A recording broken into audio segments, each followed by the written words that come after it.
갈라디아서에는 이 선함을 양선이라고 번역을 해 놓았습니다. 오늘 읽은 본문에 보면은 착함으로 번역하기도 합니다. 즉 양선의 열매, 그것은 선함의 그리고 착함에 대한 의미다라고 보시면 되겠죠. 성경에는 그리스도인을 의미하는 여러 용어들이 나옵니다. 그 중에 그리스도인을 의미하는 또 다른 용어가 본문에 방금 읽은 사랑을 받는 자녀라는 말입니다. 우리가 사랑받는 자녀가 된 것은 그저 우연히 어떻게 하다 보니 된 것이 아닙니다. 우리가 하나님의 사랑을 받게 된 것은 하나님께서 엄청난 대가를 지불하셨기 때문에 허락하신 선물이라는 거죠. 성경은 이렇게 말합니다. 그리스도께서 우리를 위하여 자신을 향기로운 제물과 희생 제물로 드렸기에 가능하게 되었다라고 말이죠. 다시 말하면 그리스도 예수께서 자신의 생명을 버리셨기 때문에 우리 모두가 하나님의 자녀가 되는 특권을 얻었다는 겁니다. 요한은 이렇게 말합니다. 영접하는 자, 곧 그 이름을 믿는 자들에게는 하나님의 자녀가 되는 뭘 주셨다고요? 권세를 주셨다. 이 권세가 바로 특권을 의미합니다. 아무나 누릴 수 있는 것이 아닙니다. 그건 특권이 아니죠. 누구나 가질 수 있다면 그것은 특권이 아닙니다. 하나님의 자녀가 되는 특권을 주셨는데 하나님께서 그리스도를 내어주심으로 그리스도께서 자신의 목숨을 버림으로 여러분과 제가 그의 이름을 믿는 사람은 누구든지 하나님의 자녀가 되는 놀라운 선물을 받게 된 줄 믿으시기를 바랍니다. 하나님의 사랑받는 자녀가 받은 선물이 또 있습니다. 그것이 바로 하나님을 본받는 삶이 되는 것이지요. 베드로는 이 부분을 다음과 같이 설명했습니다. 하나님의 신성한 성품에 참여하는 보배롭고 지극히 큰 약속을 받았다고.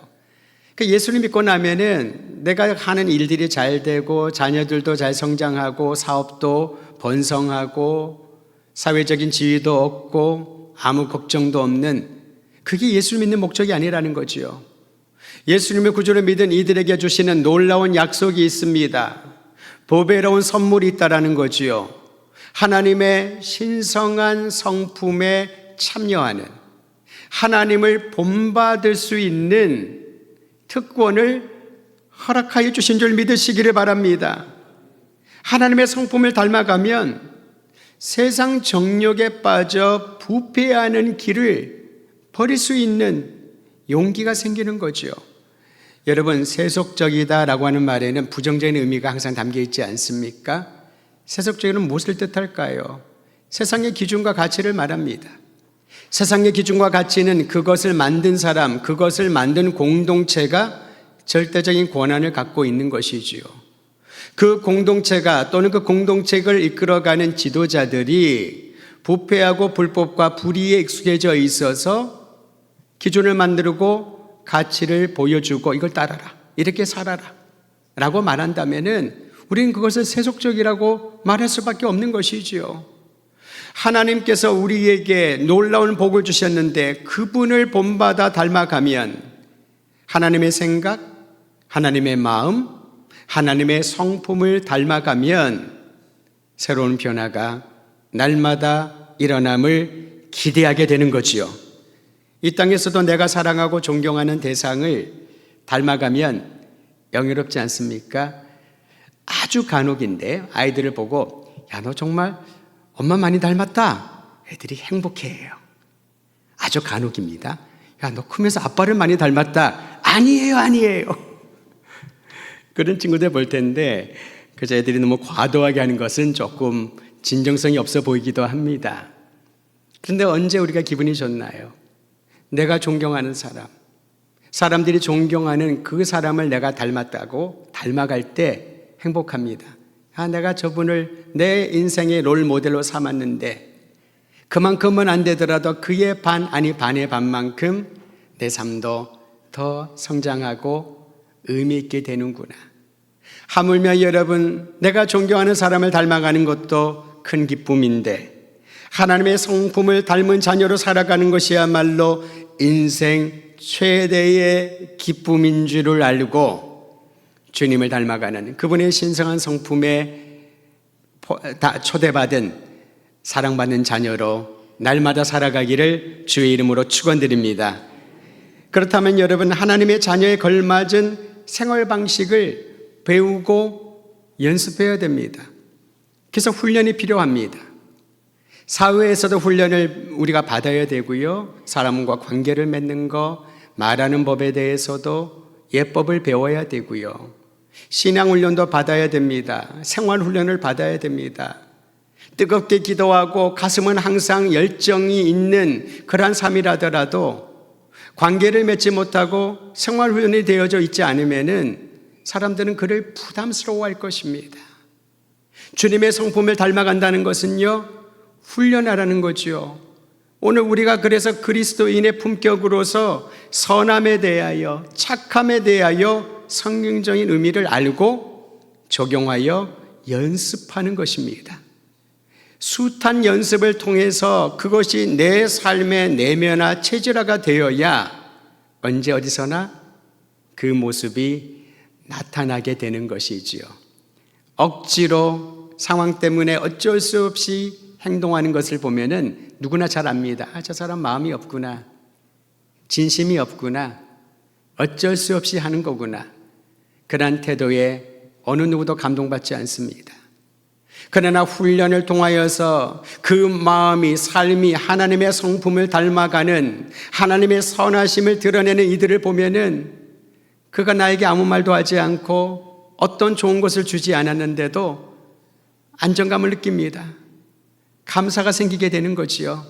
이것이 교회 갈 일이요, 주의 부름을 받은 사랑받은 자녀인 그리스도인 우리가 해야 될 일인 줄을 알고 여러분, 하나님의 자녀에 걸맞은 생활 방식을 배우기를 갈망하길 주의 이름으로 축원드립니다. 배우기를 갈망해야 됩니다. 그러려면 내 것을 내려놓아야 되겠죠. 본문에는 그리스도인을 칭하는 사랑받는 자녀 말고 또 다른 용어가 나옵니다. 한번 따라 하실까요? 빛의 자녀. 빛의 자녀라는 말을 합니다. 빛과 어두움은 확연하게 대비되는 특성이 있습니다. 어둠은 모든 것을 감춥니다. 지금 환하게 예배당 불을 켰습니다마는 불을 다 꺼버리면 캄캄하지요. 내가 어떤 물건을 떨어뜨렸다면은 찾을 길이 없습니다. 더듬어 찾아 노력하겠지만은 그 물건이 어디로 가는지 굴러서 저 구석에 숨겨져 있다면 어둠은 가운데서는 찾을 수가 없습니다. 왜냐하면 어둠은 있는 것도 감추고 없는 것처럼 만들어버리는 특성이 있으니까요. 반면에 빛은 모든 것을 드러냅니다. 빛이 밝히 비추어지면 바로 눈앞에 있는 것, 찾지 못했던 그 작은 것도 내 눈에 뜨이게 되는 거지요. 내 눈이 밝아서가 아닙니다. 빛이 나로 하여금 보이지 않고 숨겨져 있는 것까지도 볼 수 있는 시선을 갖게 하는 것이지요. 어둠과 빛은 그렇기 때문에 공존할 수 없습니다. 빛이 없으면 어둠이 장악합니다. 빛이 임하면 어둠은 사라집니다.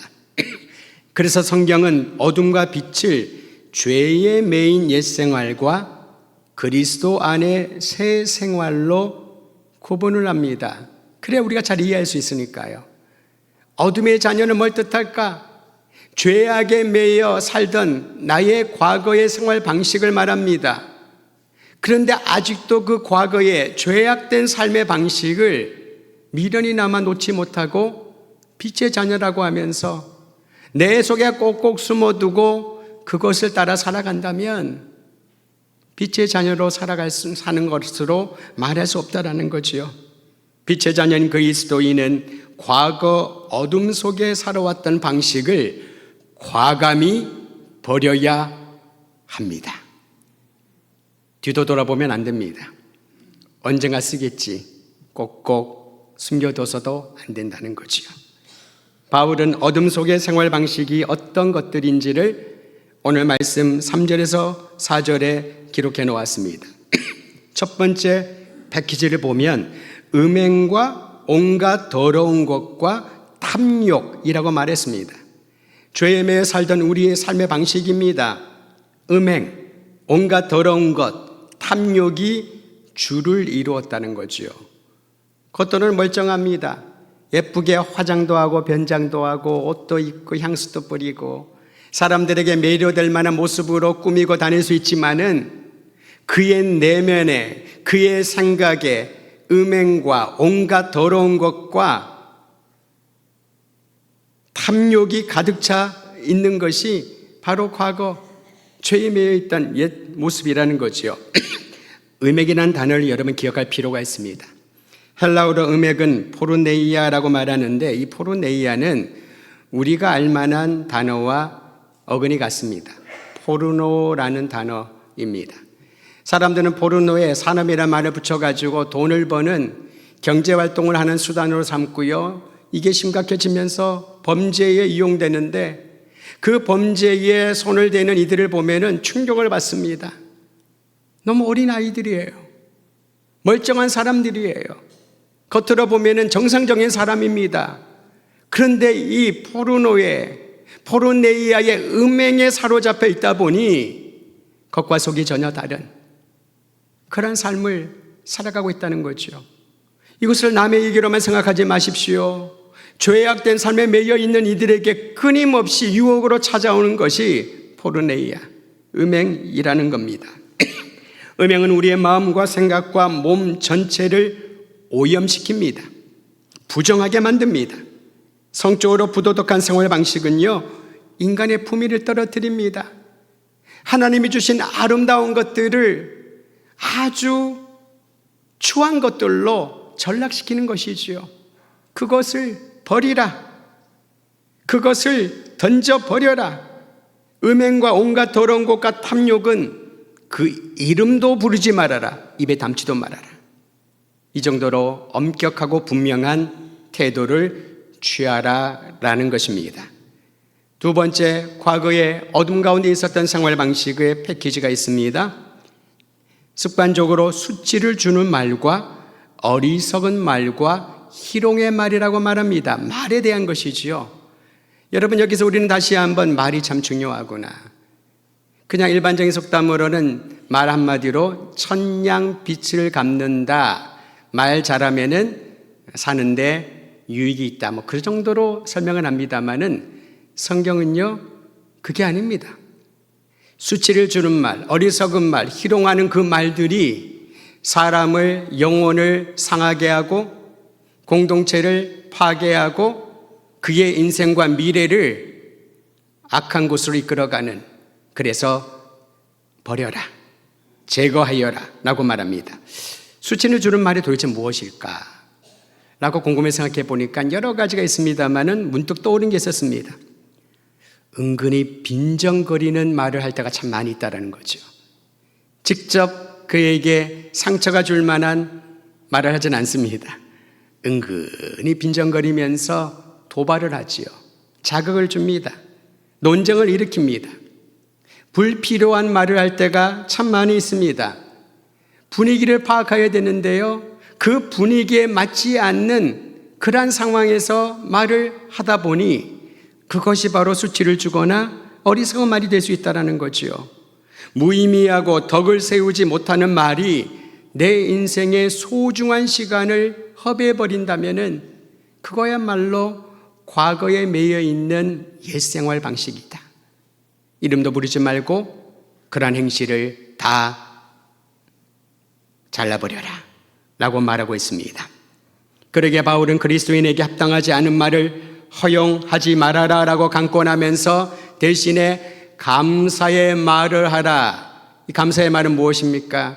그저 감사하지도 않으면서 감사합니다, 감사합니다, 감사합니다. 그런 말 자꾸 듣다 보면 여러분 마음이 좀 편하진 않잖아요. 저분은 지금 진심이 있는 말인가? 그저 감사합니다, 감사합니다. 그런 말을 말하는 게 아닙니다. 감사의 말을 하라라는 것은 하나님께 집중하라는 거죠.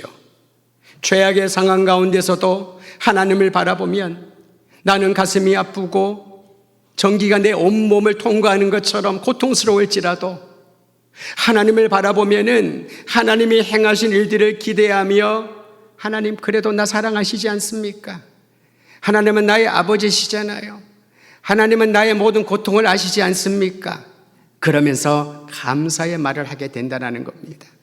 사랑하는 성도 여러분, 하나님은 살아계시고 살아계신 하나님은 사랑받는 자녀된 우리에게 빛의 자녀로 살라고 명하시는 우리에게 한결같은 마음과 권능의 팔을 펼치고 계심을 믿고 주님의 안에 감사와 위로가 충만하기를 우리 주의 이름으로 축원드립니다.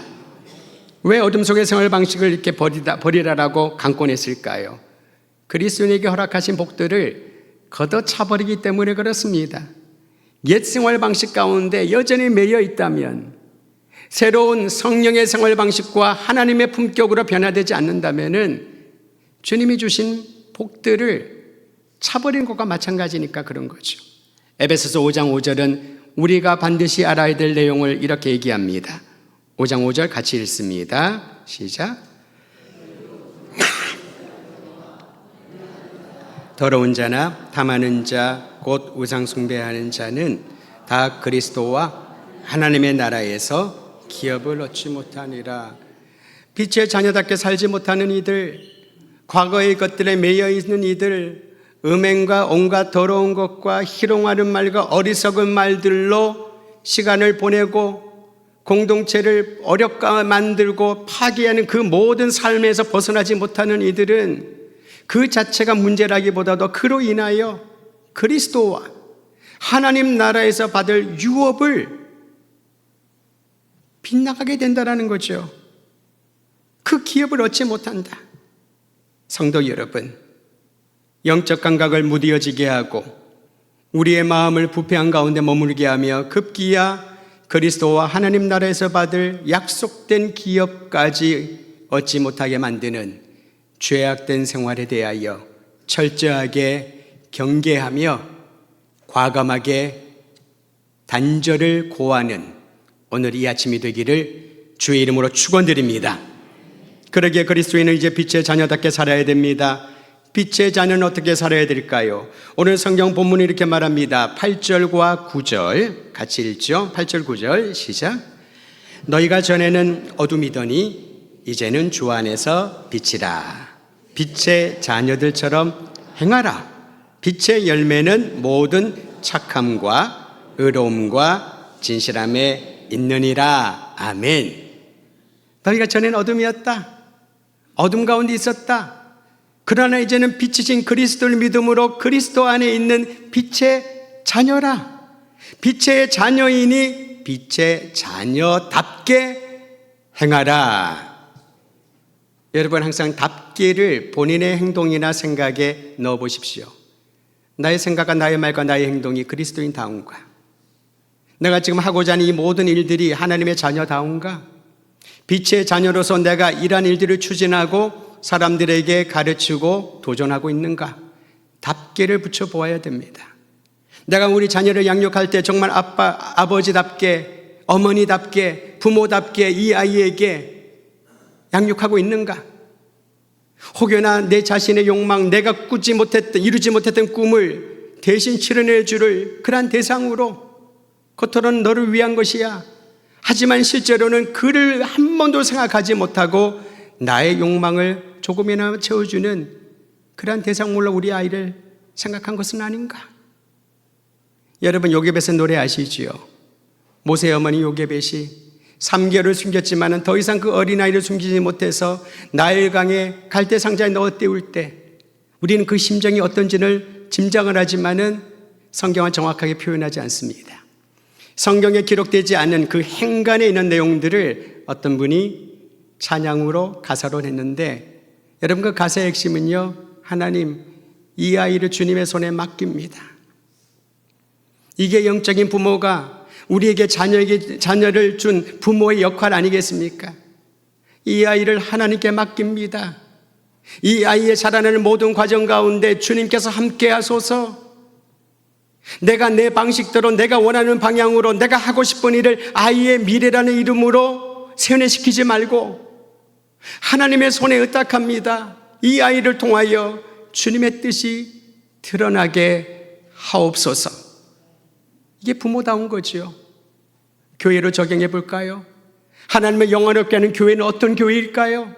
내가 원하는 일, 내가 기대하는 어떤 결과, 성과가 일어나야 하나님의 영광이 드러날까요? 그렇지 않습니다. 하나님께서 정말 기뻐하시고 주의 순수한 복음의 능력이 드러나고 잃어버린 죽어가는 영혼들을 살리는, 생명을 살리는 그 일에 우리 모두가 헌신할 수 있는 교회다운 교회가 되게 하여 주옵소서. 교회다운 교회가 생기면, 그리스도인다운 그리스도인이 살아가면 하나님의 빛의 자녀들이 자녀답게 각자의 역할을 수행하면 그를 통하여 하나님의 위대한 역사가 나타날 줄 믿으시기를 바랍니다. 너희는 주 안에서 빛이라, 빛의 자녀들처럼 행하라. 그러면서 빛의 열매를 말합니다. 한번 따라 하시지요. 모든 착함과 의로움과 진실함에 있다. 빛의 길에 들어서면 빛의 열매를 맺게 되는데요, 패키지입니다. 그러니까 여러분 좀 어려웠을 때 달걀 아침에 딱 어머니가 후라이를 해주면 그렇게 좋아하잖아요. 이게 달걀을 이렇게 풀어서 해주면요.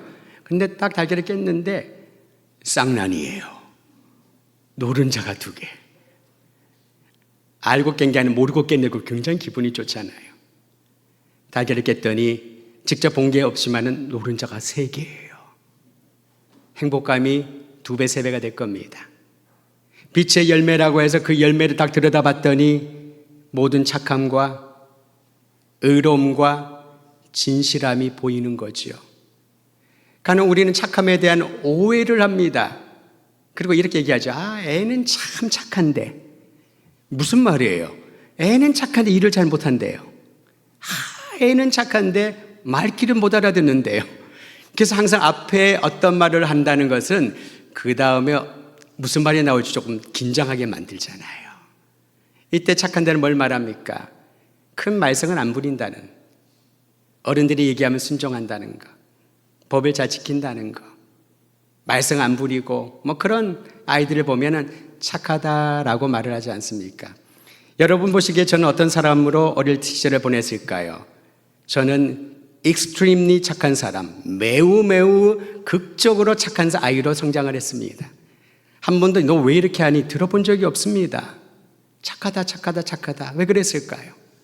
어른들이, 선생님들이, 부모님이 말씀하시는 것은 한 번도 어긴 적이 없었으니까요.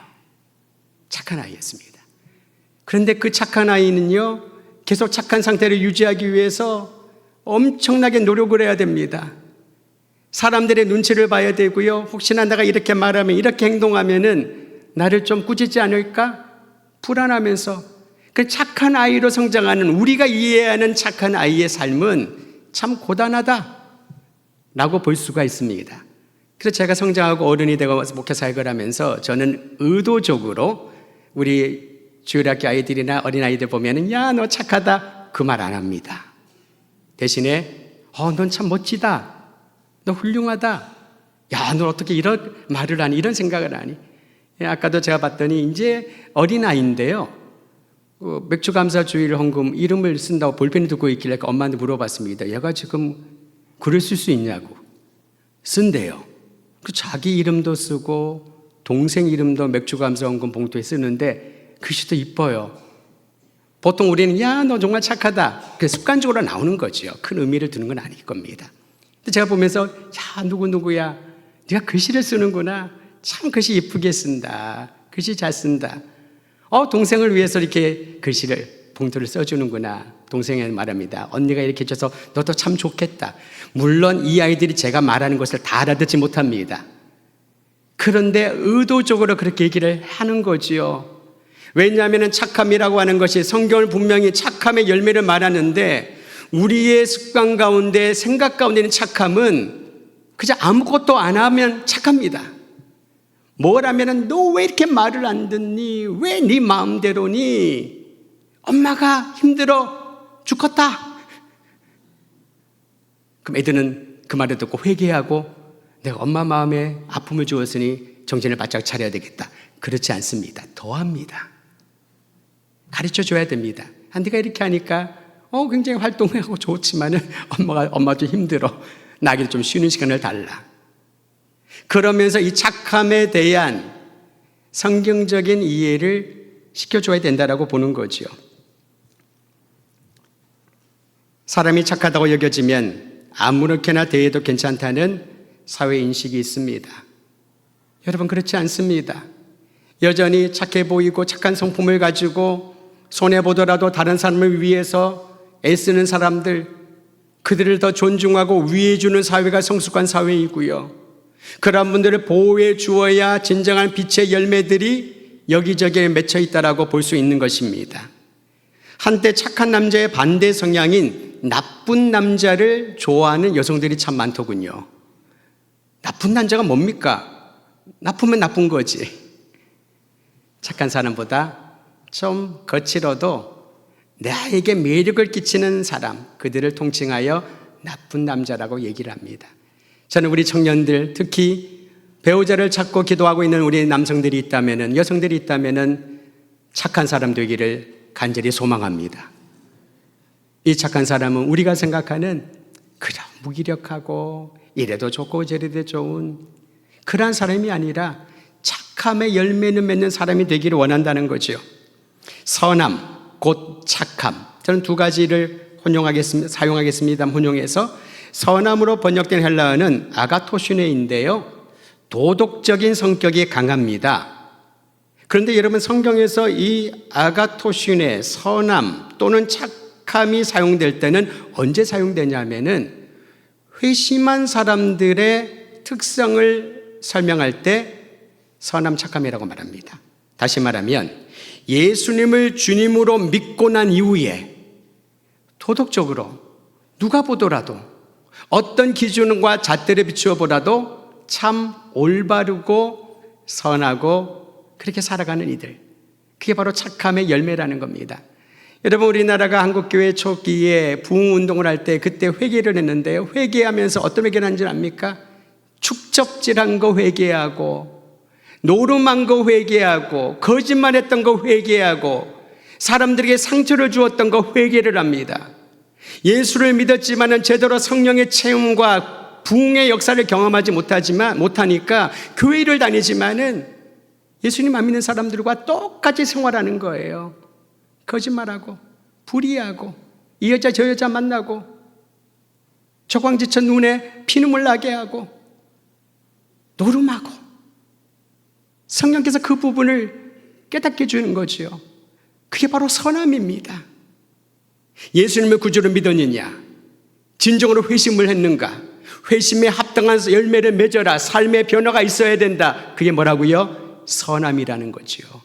그래서 우리가 정말 착한 사람, 선한 사람, 그리스도인의 선한 열매 품격을 말할 때는 예수님을 믿고 난 이후에 변화된 새로운 피조물이 맺는 열매들을 우리는 통칭하여 선함의 열매, 그리스도인의 품격인 선함이라고 말할 수 있는 것이지요.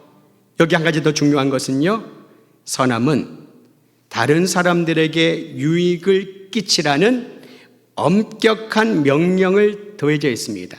그러니까 그저 예수 잘 믿고 생활하다가 선함의 열매가 맺히면 좋고, 아니면 딴 열매 한번 생각해 보라고, 그게 아니라 명령이라는 거죠. 사망의 음침한 골짜기를 방황하는 이들을 찾아가서 생명의 복음을 전하라. 그 명령에 수행하는 것이 선함입니다.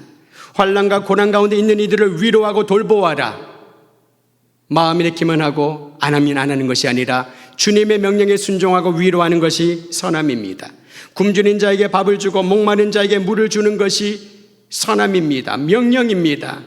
상처로 인해 분연의 일들을 찾아가서 치유하고 화평을 이루는 것이 선함입니다. 일은 내가 저질러 놓고 딴 사람이 그것을 정리해라. 아닙니다. 내가 그것을, 또는 아무 자격이 없는 사람들이라도 그의 유익을 위하여 내가 손을 내밀고 사랑을 베푸는 행동이 선함입니다. 그래서 성경이 이렇게 말하죠. 다시 한번 읽어드립니다. 너희는 주 안에서 빛이라. 빛의 자녀들처럼 행하라. 행하라. 행하라. 엄격한 명령입니다. 근데 문제는 여러분, 우리가 잘 할 수가 없다는 거죠. 알겠습니다. 하겠습니다. 그런데 내가 그것을 할 만한 힘도 의지도 없습니다. 그래서 선함의 열매를 맺는 엄격한 주님의 명령을 수행하려면은 강력한 의지가 있어야 합니다. 그건 우리의 몫입니다. 몸부림치는 거죠. 주님, 원수를 위해 기도하라고요? 날 저주하는 위하여 축복하라고요? 전 할 수 없습니다. 명령이니 하려고 하지만 내가 할 마음도 용기도 힘도 없습니다. 그러나 그 모습 그대로 주님 앞에 엎드려서 몸부림치며 도움을 청하는 거지요. 그러나 주님, 나는 그렇게 하기를 원합니다. 주님이 명하신 주님의 뜻대로 빛의 열매, 착함의 열매를 맺고 싶습니다. 내가 할 수 없사오니 주님 나를 도우소서. 그래서 선함의 열매를 맺으려면 우리는 강력한 의지를 가지고 주님 앞에 도움을 청해야 되고, 그것을 가능케 하는 동력은 하나님의 은혜, 성령의 충만함으로 가능한 줄 믿으시기를 바랍니다. 초대교회 사도행전에 보면요, 바나바라고 하는 분이 있지요. 이름을 개명했습니다. 바나바에 대해 성경은 이렇게 말합니다. 그는 착한 사람이요 성령과 믿음이 충만하더라. 바나바라는 이름의 뜻은 위로의 사람이라는 겁니다. 그가 예수님을 구주로 믿고 변화가 일어났습니다. 회심의 그 변화의 열매로 그는 자신의 모든 재산을 내려놓습니다. 그리고 거기에 구애하지 않고 복음을 전하는 일에 헌신을 하면서 연약한 자들을 위로하는, 그래서 바나바라는 이름이 참 적합한 이름입니다. 그런 의지가 있어야 되는데 그 의지가 실현되게 하는 데는 하나님의 성령이, 주님의 은혜가 임해야 가능하다는 거지요. 저는 오늘 말씀에 의지하여 선포합니다. 사랑하는 더드림교회 성도 여러분, 예수님을 구주로 믿고 선함의 열매, 그리스도의 품격을 열매로 맺고 살기를 원한다면 그 원하는 마음을 주님께 드리고 오늘 이 시간 다시 한번 성령의 충만함을 받으십시오. 하나님의 은혜를 갈망하십시오. 주님의 놀라운 은혜가 우리의 남은 생에 선함의 열매를 가는 곳곳마다 맺어 메마른 이들에게 흡족함을 주고 공고한 이들에게 새 힘을 주고 위로하며 연약한 이들을 강하게 세우는 하나님의 거룩한 통로가 도구가 될 것입니다. 이 아름다운 역사에 동참하기를 주의 이름으로 축원드립니다.